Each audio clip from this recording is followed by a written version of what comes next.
ప్రేక్షకులకు నమస్కారం. మా ఛానల్కి స్వాగతం. ముందుగా మా జ్యోతిష గురువులైనటువంటి మధుర కృష్ణమూర్తి శాస్త్రి గారికి, అలాగే బెంగళూరు వెంకటరామన్ గారు, Shakuntala world human computer Shakuntala Devi గారికి వారి యొక్క పాదపద్మాలకు నమస్కారం చేస్తూ, మరి ఈ రోజున మనం శుక్ర మహాదశ వస్తే ఏమిటి, ఈ 12 రాశుల పైన వాటి యొక్క ప్రభావం ఏ విధంగా ఉంటుందో మనం చూద్దాం. ముందుగా ప్రతి ఒక్కళ్ళకి కూడా శుక్రమహాదశ అండి అంటారు. శుక్రమహాదశ రావాలండి అని కోరుకుంటారు. కానీ అందరికీ తెలియని విషయం ఏంటంటే, ప్రపంచ జనాభాలో సగం మందికి శుక్రమహాదశ రాకుండానే చనిపోతారు. అంటే కొన్ని వర్గం వాళ్ళకి గురు మహాదశ వస్తుంది, కొన్ని వర్గం వాళ్ళకి శుక్రమహాదశ వస్తుంది. శుక్రమహాదశ వచ్చేటటువంటి బ్యాచ్కి గురుమహాదశ రాదు, గురుమహాదశ వచ్చేటటువంటి బ్యాచ్కి శుక్రమహాదశ రాదు. ఎక్కడో అరుదుగా ఈ గురుమహాదశ తర్వాత మనకి 16 సంవత్సరాలు, ఆ తర్వాత శని మహాదశ ఒక 20 సంవత్సరాలు, 36 అయిందా, 36 తర్వాత మనకి ఈ యొక్క గురుమహాదశ 16 ప్లస్ శని 19 అంటే 35 అయింది. ఇక్కడికి గురుమహాదశ వచ్చే బ్యాచ్కి 16 శని మహాదశ 19 35 ప్లస్ బుధ మహాదశ 17 35 17 52. తర్వాత వచ్చేటటువంటిది మనకి కేతు మహాదశ 7 57 7 64.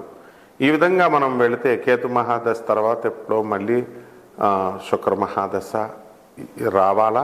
ఆ తర్వాత అందువలన అంటే 65 సంవత్సరాలు దగ్గరగా ఒక చక్రం తిరిగినప్పుడు గురుమహాదశ వాళ్ళు ఎక్కడో టచ్ అవుతారు. శుక్రమహాదశ ముసలోళ్ళు అయిపోయిన తర్వాత శుక్రమహాదశ అనేటటువంటిది వ్యర్థం అన్నమాట. గురుదేవులైనటువంటి దత్తాత్రేయ స్వాముల వారు మరి గాణగాపురంలో ఒకసారి ఒక చాకలి వ్యక్తి కోరుకుంటాడు వరం, గురుదేవా మరి నేను రోజు మీ బట్టలు ఉతుకుతున్నాను, అందరి బట్టలు భక్తులే ఉతుకుతున్నాను.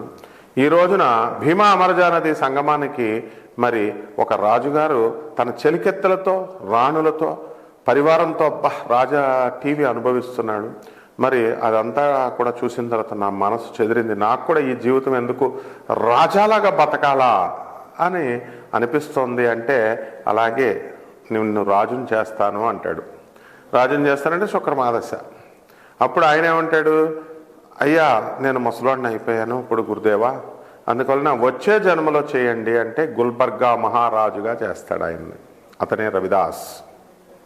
మరి ఈ విధంగా మనకి శుక్రమహాదశ అనేటటువంటిది వయసులో ఉండగా వస్తే అది ప్రయోజనం తప్ప మనకి ఈ యొక్క దశ మా వార్ధక్యం వచ్చిన తర్వాత వచ్చిన ఉపయోగం ఉండదన్నమాట.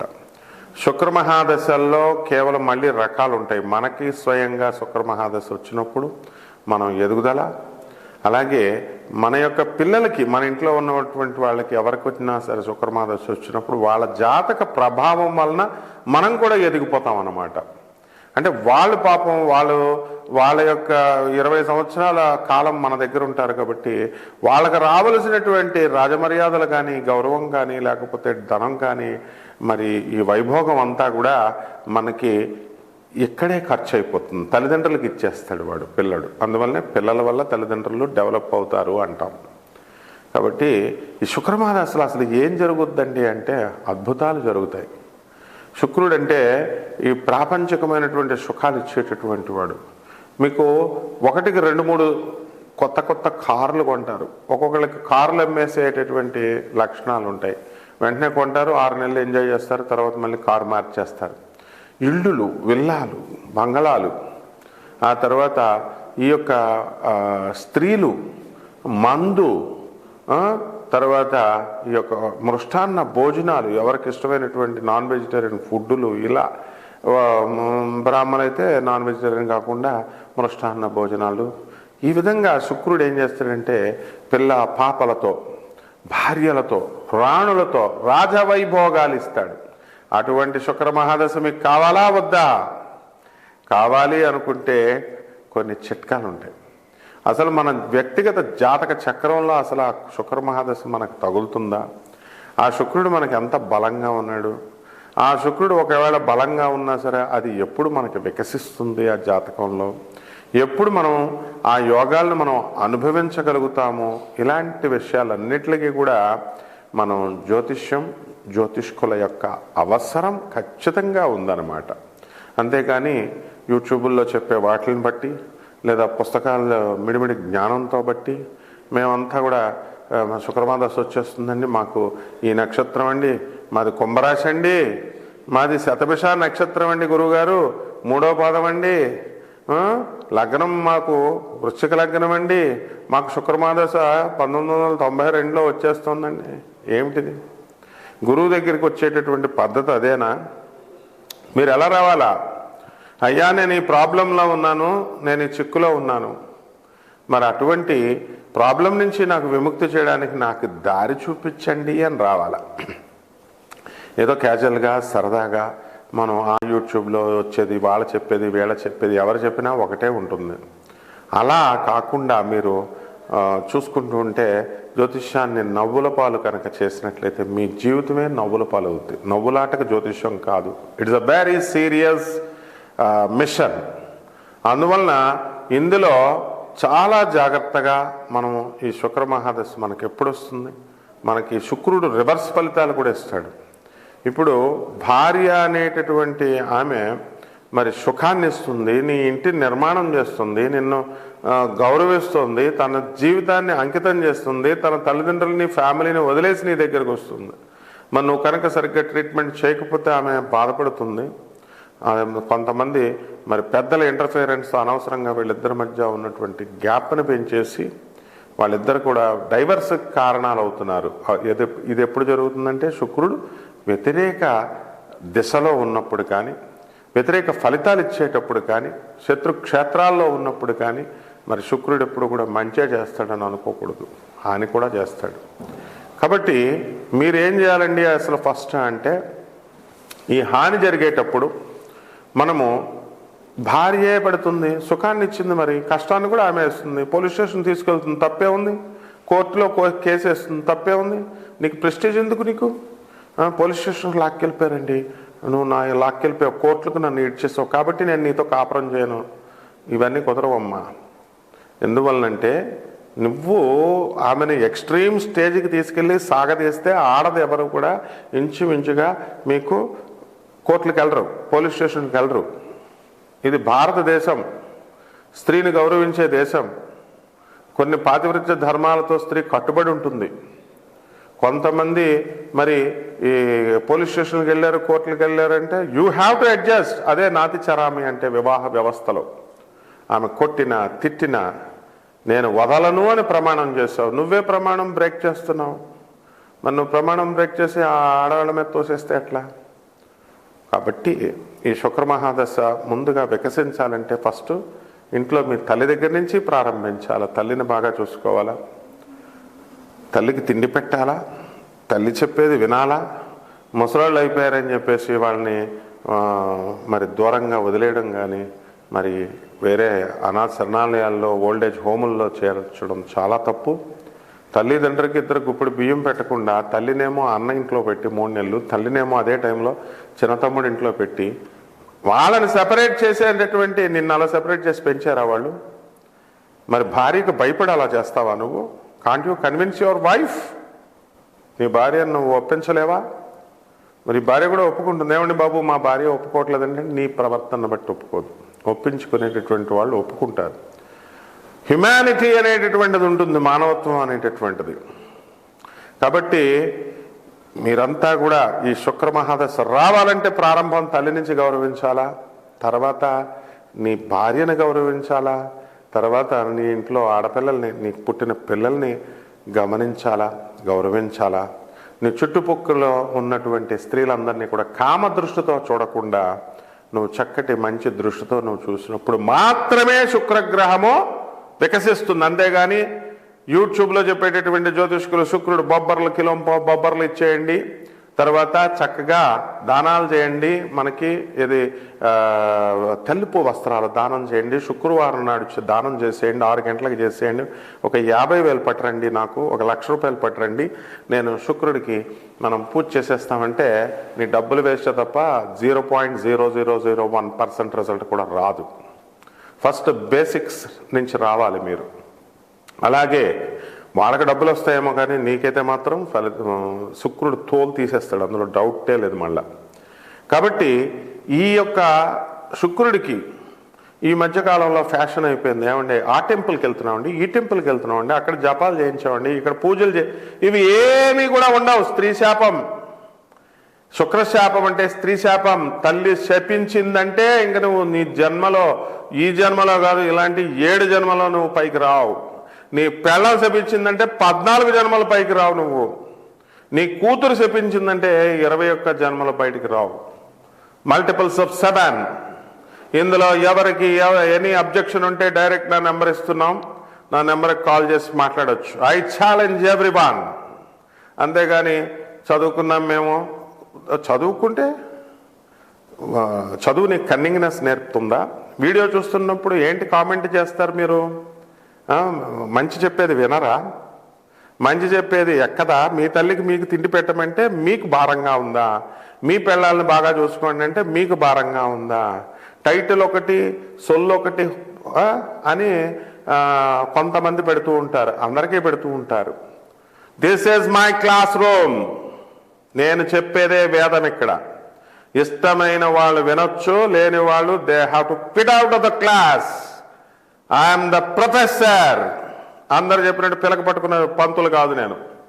కాబట్టి ఈ శుక్రుడు, శుక్రాచార్యుల వారంటే ఏమనుకుంటున్నారు అసలు? శుక్రుడంటే రాక్షసుల గురువు. ఆఫ్టర్ ఆల్ దేవతల గురువు అయినటువంటి బృహస్పతికి గురుడుకు కూడా గురువు ఆయన. తమాషాగా ఉందా? శుక్రాచార్యుడు అంటే జైళ్ళకి పంపించేస్తాడు 498A కేసులు పెట్టి. ఏంటది 498A?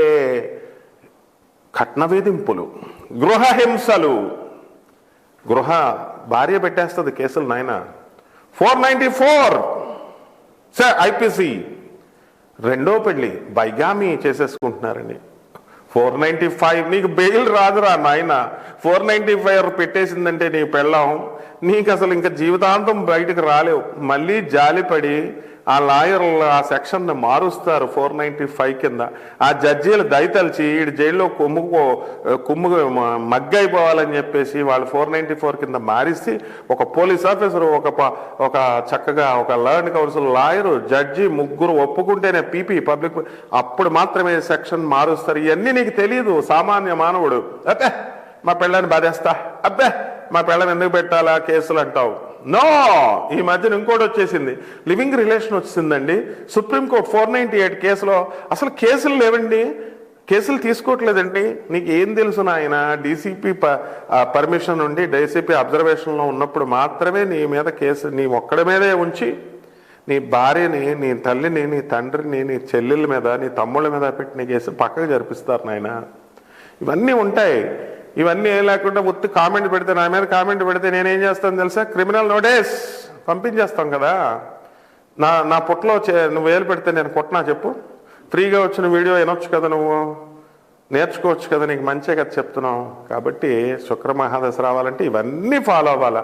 నీకు 20 సంవత్సరాలు చదువు వచ్చిందంటే చిన్నప్పుడు ఎల్కేజీ నుంచి నీకు టీచర్లు, స్కూల్ వాళ్ళు ఏం చెప్పారో ఆ డ్రెస్ వేసుకొని, ఆ బెల్ట్ పెట్టుకొని, ఆ రూల్స్ విన్నప్పుడు మాత్రమే నీకు డిగ్రీ వచ్చింది. ఇప్పుడు ఐఎమ్ బీటెక్, ఐఎమ్ ఎంఎస్ అంటే కుదరదమ్మా.